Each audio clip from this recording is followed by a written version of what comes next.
Hello, family of peace. Pastor Guy Roberts here. I'm hanging out here at Starbucks. Maybe you recognize this place.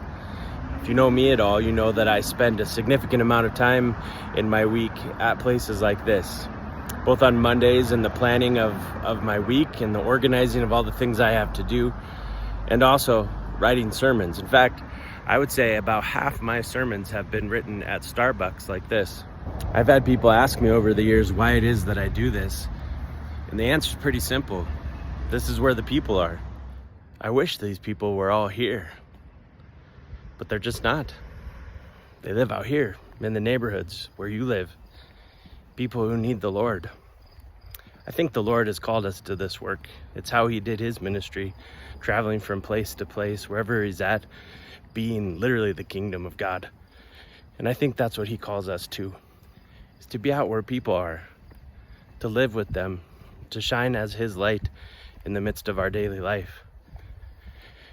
We did a few goofy things this summer. We went and handed out donuts door to door, and we handed out Freezy Pops just so we could be in interaction with people. I did that, planned that just as much for us as a congregation as the people we would talk to. You know, this year we're going to spend a lot of time as a church talking about who we are and what the Lord has for us.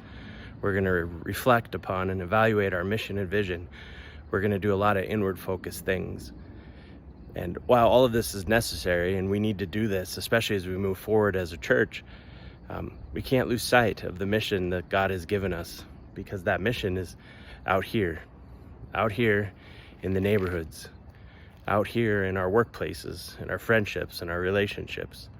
The Lord calls us to meet people where they are. We don't need programs at church in order to do that. And so as we do all this planning, as we spend all this time asking the Lord's will, we're going to do some things that can happen in a temporary fashion that we can do for once and maybe do again, but don't necessarily have to. We're going to spend a year on mission. One of the highlights or centerpieces of this is we're going to do a mission trip. It's something that was being asked for and when I interviewed with you, and it's something that's been asked about many times after in the cottage meetings. And so we're going to go and build as many houses for families in Guatemala that are homeless right now, as many families as we can. We're going to do this, raise up as many teams, fundraise money for as many houses as we can, and we're going to go meet people where they are. And that's going to spill over here into our ministry at home, because we'll involve the community. We'll engage them, let them be a part of it too. And we'll reflect on what opportunities we have in our own lives to meet people where they are, to bring Jesus where they live.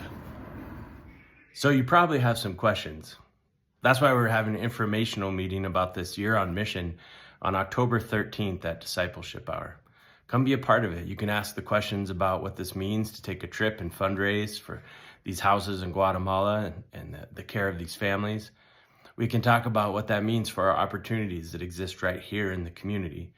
We can talk about what it is the Lord has for us. Even as we make our intentional effort to do our planning and talk about who we are as a ministry, though, I'm excited for you. I'm excited for us to be able to walk together with the Lord in his mission. And so we'll see you then, October 13th at 9:15 in the community room. Have a blessed week.